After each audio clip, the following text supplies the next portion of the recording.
السلام عليكم ورحمة الله وبركاته بسم الله والحمد لله والصلاة والسلام على رسول الله وبعد মেডিসিনের মাধ্যমে মহিলাদের হায়েজ যদি বন্ধ করা হয় ওই দিনগুলোতে নামাজ তেলাওয়াত করতে পারবে কিনা, এটা বন্ধ করা জায়েজ হবে কিনা?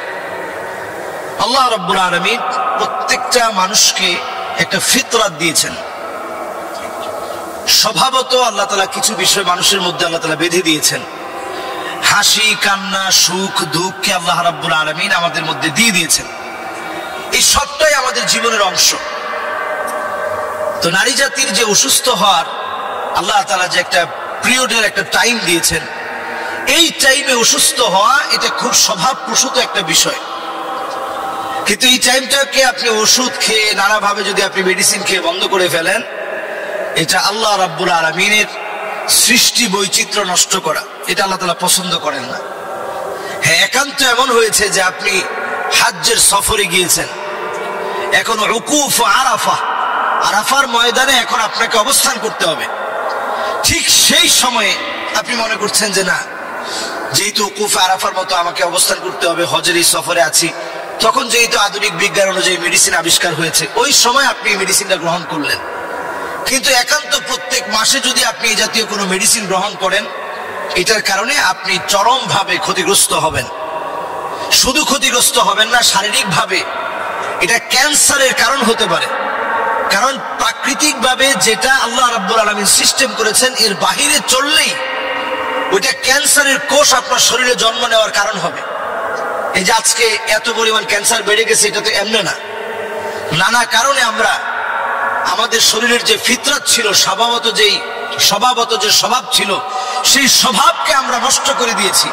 ঘুমানোর টাইমকে আমরা নষ্ট করে ফেলেছি, খাওয়ার লিমিটেশনকে আমরা নষ্ট করে ফেলেছি, খাবারের মধ্যে নানা জাতীয় ঔষধ আমরা দিয়ে ফেলছি, শরীরকে আমরা নানা ঔষধের সাথে এমন ভাবে সামঞ্জস্য করে ফেলেছি, কিছু হলেই ঔষধ খেতে হবে। সামান্য একটু জ্বর লাগতেছে তো আমাকে নাপা খেতে হবে, সামান্য একটু মাথা ব্যথা করতেছে আমাকে নাপা খেতে হবে, নাপা এক্সট্রা খাওয়া লাগবে।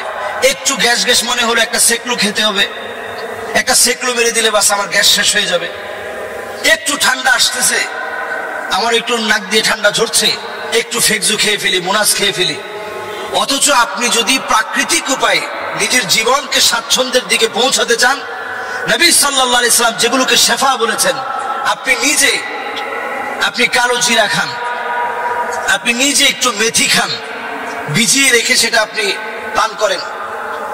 এরপরে আপনি প্রতিদিন কালো জিরা মিশ্রিত একটু মধু খান। এরপরে আপনি আপনার বাসায় লং আছে, 4-5টা লং আপনি প্রতিদিন খাওয়ার চেষ্টা করেন। এইভাবে যদি আমরা মেনটেন করার চেষ্টা করি, তবে এটা আমাদের জন্য রোগ মুক্তির কারণ হবে এবং দেখা যাবে যে এইটা একটা দীর্ঘমেয়াদী ফলাফল আমাদের জন্য বয়ে আনবে। দীর্ঘমেয়াদী আপনি সুস্থ থাকার জন্য এই কাজগুলো করতে হবে, যেটা বহির্বিশ্বের লোকেরা করে থাকে। নবী সাল্লাল্লাহু আলাইহি সাল্লাম সবসময় এই বিষয়গুলো ফলো করতেন এবং অসুস্থ হলে আমরা সূরা ফালাক, সূরা নাস পড়ে ফু দিয়ে দিব। নবীজি সাল্লাল্লাহু আলাইহি সাল্লাম 6 মাস অসুস্থ ছিলেন। লাবিদ বিন আসাম একজন ইহুদি জাদুকর নবীজি সাল্লাল্লাহু আলাইহি সাল্লামকে জাদু করেছিল। 6 মাস নবীজি অসুস্থ ছিলেন। আল্লাহ রাব্বুল আলামিন আলী রাদিয়াল্লাহু তাআলা আনহুকে স্বপ্ন দেখিয়েছিলেন, সূরা ফালাক, সূরা নাস পড়ে কুয়ার নিচে লুকানো, সেখান থেকে চুল বের করে এক একটা চুল নবী সাল্লাল্লাহু আলাইহি সাল্লামের ওই চুলের গিঁটগুলো যখন খোলা হয়েছে, নবীজি সাল্লাল্লাহু আলাইহি সাল্লাম সূরা ফালাক এবং সূরা নাস পড়ার পরে নবী করিম সাল্লাল্লাহু আলাইহি সাল্লাম পরিপূর্ণ সুস্থ হয়েছিলেন। সুতরাং আমরা সুস্থতার জন্য নবীজি সাল্লাল্লাহু আলাইহি সাল্লামের এই সুন্নাহগুলো মেনে চলার চেষ্টা করব। মহিলাদের ক্ষেত্রে আমরা ঔষধ দিয়ে আল্লাহ তাআলা যেভাবে প্রাকৃতিকভাবে যেভাবে আল্লাহ তাআলা সিস্টেম করেছেন, এটার বাহিরে আমরা চলার চেষ্টা করব না। হাইয়াতু কিবারুল উলামা ফতোয়া অনুযায়ী তারা এটাই ফতোয়া দিয়েছেন। একান্ত জরুরত যদি হয়ে পড়ে, তখন হয়তো 2-1 বারের জন্য আপনি একবারের খুব প্রয়োজন হয়েছে, সেই সময় মাসিকটা বন্ধ রাখলেন। কিন্তু কন্টিনিউ প্রসেসিং যদি আপনি সেটা করেন,